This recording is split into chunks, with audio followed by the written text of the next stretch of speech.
Nós estamos em Itábiga, o lugar que se acredita ter sido o lugar onde Jesus teria multiplicado os pães e peixes.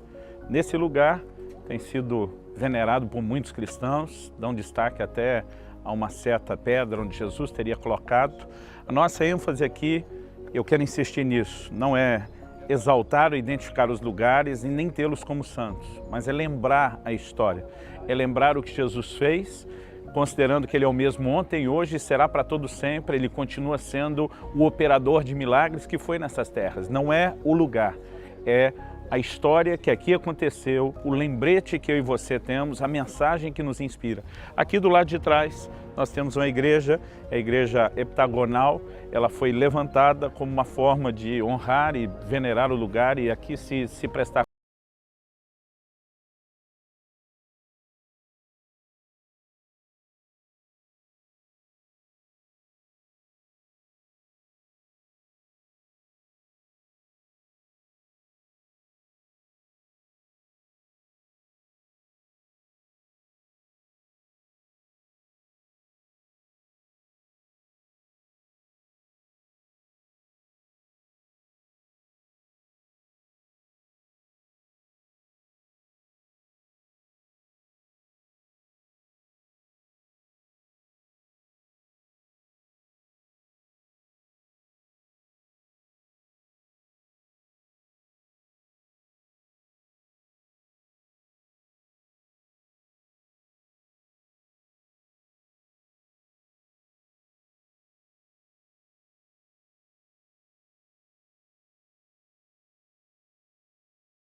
Há muito tempo. Eles não tinham essa facilidade, um conforto de um banquinho como esse, mas algo que a Bíblia nos fala, por exemplo, por ocasião da multiplicação de pães em Itábiga, é que Jesus os fez assentar sob a relva verde. E a gente precisa imaginar que essa região próxima ao Mar da Galileia, ela tinha muito desses gramados que você pode ver aqui agora.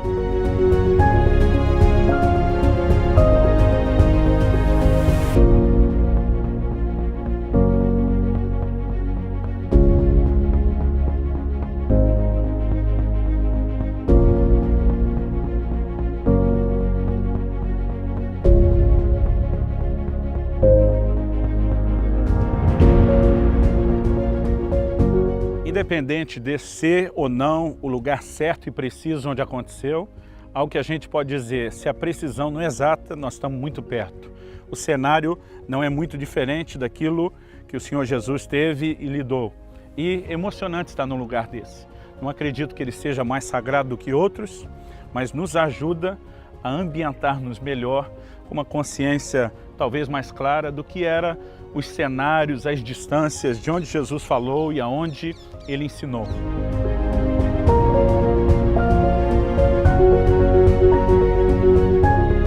Uma coisa interessante quando a gente consegue mensurar mais ou menos como era esse terreno que Jesus usou para os seus ensinos, nos ajuda também a compreender um elemento importante da pregação de Jesus, que era não só a simplicidade de aplicação prática do seu ensino, mas as ilustrações que ele usava.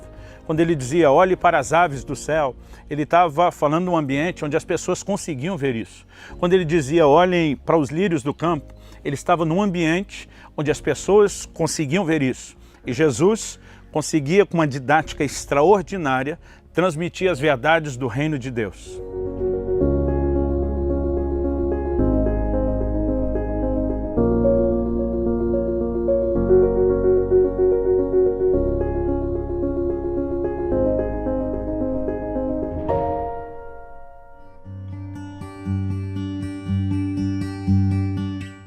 No Evangelho de Mateus, no capítulo 6, a partir do versículo 25 até o versículo 34, nós lemos a seguinte declaração, parte do ensino de Jesus no que chamamos o Sermão do Monte ou da Montanha. Por isso vos digo, não andeis ansiosos pela vossa vida, quanto ao que haveis de comer ou beber, nem pelo vosso corpo, quanto ao que haveis de vestir. Não é a vida mais do que o alimento, e o corpo mais do que as vestes? Observai as aves do céu, não semeiam, não colhem, nem ajuntem celeiros, contudo vosso Pai Celeste as sustenta. Porventura não valeis vós muito mais do que as aves? Qual de vós, por ansioso que esteja, pode acrescentar um côvado ao curso da sua vida? E por que andais ansiosos quanto ao vestuário? Considerai como crescem os lírios do campo. Eles não trabalham, não fiam. Eu, contudo, vos afirmo que nem Salomão, em toda a sua glória, se vestiu como qualquer deles. Ora, se Deus veste assim a erva do campo, que hoje existe e amanhã é lançada no forno, quanto mais a vós outros, homens de pequena fé. Portanto, não vos inquieteis dizendo que comeremos, ou que beberemos, ou com que nos vestiremos, porque os gentios é que procuram todas essas coisas, pois vosso Pai Celeste sabe que necessitais de todas elas.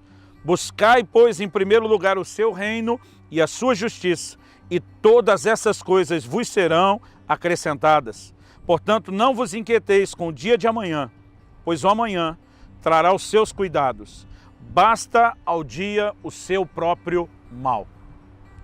Nesse trecho do discurso de Jesus e do seu sermão, nós aprendemos algumas verdades que são importantes para o nosso relacionamento com Deus, que deve ser um relacionamento de fé e não de ansiedade. Eu quero usar essa frase de Jesus sobre não andarmos ansiosos. A declaração dele é muito clara, é muito específica. Não andeis ansiosos. Nós precisamos entender que não deve haver lugar para a ansiedade na nossa vida. O que deve haver é a confiança. Jesus fala daqueles que estão em ansiedade e ele os relaciona como homens de pequena fé. E nós precisamos entender que se o justo viverá da fé, se todo o nosso relacionamento com Deus é baseado em fé e a ansiedade, ela trabalha na contramão da fé, nós não podemos andar em ansiedade. Precisamos aprender a andar em fé. Mas para que a gente entenda essa declaração do Senhor Jesus, em primeiro lugar, nós precisamos reconhecer algumas verdades. A primeira delas é que a ansiedade ou estar ansioso não resolve absolutamente nada. O Senhor Jesus diz, qual de vocês, por mais ansioso que esteja, pode acrescentar um côvado ao curso da sua vida? O côvado era uma medida de aproximadamente meio metro. Alguns, às vezes, diziam que era a distância do cotovelo até a ponta da mão. O Senhor está dizendo, na sua jornada, na sua caminhada, sua ansiedade não vai acrescentar sequer meio metro nessa sua caminhada. Ou seja, Jesus está dizendo, a ansiedade é inútil. Agora, entenda, ele não está dizendo que nós não temos responsabilidades. São duas coisas completamente diferentes. Eu posso viver consciente da minha responsabilidade sem ser oprimido pela ansiedade. Quando falo de responsabilidade é porque a palavra de Deus nos ensina a fazer a nossa parte. Jesus não está dizendo que a semelhança do lírio, do campo ou das aves a gente não precisa trabalhar. Está dizendo, se eles que nem trabalham, têm o Pai que cuida deles, tem uma brevidade de vida. A erva existe hoje, é lançada no forno amanhã e diz, vocês valem muito mais do que eles. Jesus está dizendo, se a natureza chama a atenção de Deus, se animais e plantas são importantes aos olhos de Deus e tem o valor de Deus dar a eles o devido cuidado, Jesus está dizendo, quanto mais vocês, que foram criados por Deus, a sua imagem e semelhança, para refletir e manifestar Deus e a sua natureza na terra. No entanto, é importante que a gente faça uma distinção. As aves não trabalham porque nunca receberam a ordem e o comissionamento de trabalhar. Os lírios do campo não precisavam fazer isso. Mas algo que foi dito ao homem desde o início é que ele trabalhasse. Desde o primeiro homem, Adão, nós encontramos o registro de que Deus o estabeleceu no jardim para cuidar dele e para o lavrar. O homem tinha a responsabilidade de trabalhar. Outro dia eu vi alguém falando, não, o trabalho é maldição, é por causa do pecado. Eu falei, de jeito nenhum. A maldição foi tornar o trabalho mais difícil do que era. Mas o trabalho foi dado antes de haver a queda, antes de haver o pecado, e ele não pode ser visto como maldição, ele é uma responsabilidade. A palavra do Senhor nos declara em 1 Timóteo, no capítulo 5 e no versículo 8, que se alguém não cuida dos seus, negou a fé e é pior do que o incrédulo. O que nós aprendemos com isso é que temos responsabilidade. O que Jesus dizia não era, olha, simplesmente deixe trabalhar, sente num canto fazendo nada e apenas confiando em Deus. A palavra de Deus está nos ensinando a cumprir a nossa responsabilidade sem ansiedade. Jesus está dizendo, a ave não está nem trabalhando e o Pai está alimentando. Quanto mais vocês, que além de serem importantes aos olhos de Deus, ainda estão cumprindo com a sua responsabilidade. Nós podemos viver a responsabilidade sem ter o peso ou a carga da ansiedade. Então Deus não está falando contra planejamentos, nem contra sonhos, Ele está falando da opressão da ansiedade. Em segundo lugar, nós precisamos entender que o ato de ansiedade chama toda a responsabilidade do sustento, de alcançarmos aquilo que precisamos e às vezes mais do que precisamos, o que sonhamos, somente por nós mesmos. A ansiedade tira a confiança em Deus e coloca somente em mim, no meu trabalho, no meu desempenho, como se tudo dependesse só de mim. Coloca sobre mim, sobre nós, a única responsabilidade de produzir resultados. E a fé, ela nos leva a um lugar onde mesmo quando a gente cumpre a nossa responsabilidade, a gente sabe que pode contar com a ação de Deus. Vamos ver alguns textos da palavra de Deus que estão alinhados com o que Jesus falou. Filipenses capítulo 4, versículos 6 e 7. Paulo diz, não andeis ansiosos de coisa alguma. Além dele repetir o que Jesus falou de não andar ansioso, ele diz de coisa nenhuma. Não é para ficar ansioso pelo que come, pelo que veste, onde dorme, por coisa nenhuma na sua vida. Ele continua, em tudo, porém, sejam conhecidas diante de Deus as vossas petições, pela oração e súplica com ações de graças. Então ele diz, e a paz de Deus, isso é o oposto da ansiedade, a paz que excede todo entendimento, guardará o vosso coração e a vossa mente em Cristo Jesus. Quanta gente tem sido oprimida, massacrada, destruída pela ansiedade, quando poderia estar vivendo a paz de Deus. A paz que se obtém quando fazemos de Deus a nossa fonte, quando reconhecemos que não podemos conseguir tudo sozinho, que mesmo cumprindo a nossa responsabilidade podemos confiar para que Deus nos leve além dos resultados que teríamos fazendo a nossa parte. Sim, é isso mesmo. A nossa fé e confiança não é sentar para fazer nada, deixando de cumprir a nossa responsabilidade, mas também só cumprir a responsabilidade, esperando que vamos alcançar tudo sozinhos, exclui Deus. Uma atitude exclui a nossa responsabilidade, a outra exclui Deus. Há um lugar de equilíbrio onde combinamos as duas coisas. No Salmo 127, versículos 1 e 2, nós lemos, se o Senhor não edificar a casa, em vão trabalham os que edificam. Se o Senhor não guardar a cidade, em vão vigia a sentinela. Inútil vos será levantar de madrugada, repousar tarde, comer o pão que penosamente granjeastes, pois aos seus amados ele o dá enquanto dorme. A palavra de Deus não está dizendo que não deve haver sentinelas na cidade. Está dizendo que se Deus não guardar, o trabalho do sentinela é inútil. Agora, não é porque podemos contar com Deus que a gente deixa de ter sentinela. A Bíblia está dizendo, se o Senhor não edificar a casa, em vão trabalham aqueles que edificam. Não significa que nós não temos a nossa responsabilidade na edificação da casa. E aqui não falo só de construir o lugar onde mora, mas a família. Mas nós devemos contar com a participação de Deus. Fazemos a nossa parte crendo que haverá também a cooperação e a participação de Deus. Vamos voltar na responsabilidade de trabalhar para produzir sustento. O texto diz, inútil vos será levantar de madrugada, cedo, repousar tarde, que é trabalhar de sol a sol, comer o pão que penosamente granjeastes. Aos seus amados ele dá enquanto dorme. Deus está dizendo, eu quero te levar além do fruto do seu próprio esforço. Eu quero te fazer chegar num lugar que você não chegaria sozinho, que você não alcançaria só pelo seu esforço, pela sua dedicação ou pelo cumprimento da sua responsabilidade. É disso que Deus está falando. Em Deuteronômio, no capítulo 8, no versículo 18, a Bíblia diz, não digas, pois, no teu coração, a minha força e o poder do meu braço me adquiriram essas riquezas. Antes te lembrarás do Senhor teu Deus, porque Ele é o que te dá força para adquirir as riquezas, para confirmar a sua aliança que, sob juramento, prometeu a teus pais, como hoje se vê. O Senhor está dizendo, não fique achando que foi você. Quando você tiver prosperado, é lógico que você fez a sua parte, mas Deus está dizendo, não se ache. Não foi só o cumprimento da sua responsabilidade, foi minha graça, foi o meu favor, foi a minha cooperação. Não andar ansioso significa não deixar de cumprir minha responsabilidade, mas ao mesmo tempo confiar na graça, no favor de Deus e naquilo que Ele deseja fazer. Agora, quando Jesus está falando sobre ansiedade, Ele está falando principalmente sobre alguém que exclui Deus, não só da sua proteção, do seu sustento, mas coloca toda a sua energia num estilo de vida, como se o seu sustento e sobrevivência dependesse só de si e ele viver somente para essas coisas. Quando Jesus diz, busque em primeiro lugar o reino, Ele está dizendo, valorize aquilo que é importante na perspectiva espiritual. Valorize aquilo que é eterno. Não viva apenas para acumular tesouros na terra. Separe parte do seu tempo para juntar tesouros no céu, mesmo que talvez isso signifique ter um pouco menos aqui na terra do que você gostaria de ter. O Senhor está falando de foco, Ele está falando de atenção e não só do elemento confiança.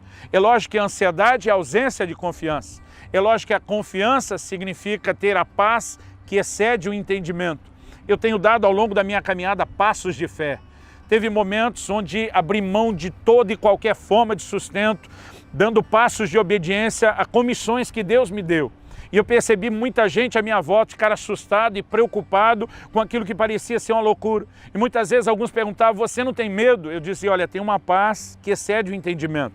Minha lógica, minha razão tenta me colocar num lugar de ansiedade, mas a convicção do cuidado de Deus me traz uma paz sobrenatural que eu não consigo te explicar. A fé e a confiança nos levam a esse lugar de descanso. O livro de Hebreus diz, nós os que cremos entramos no descanso. Há um lugar de fé onde a ansiedade não consegue nos oprimir, onde ela não consegue nos massacrar.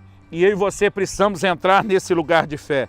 E esse lugar de fé e confiança também é uma declaração dos valores que temos e do que é prioritário. Quando temos a capacidade de confiar em Deus, porque estamos colocando o reino em primeiro lugar, nós vamos entender duas coisas. Em primeiro lugar, Jesus está dizendo, vocês valem mais.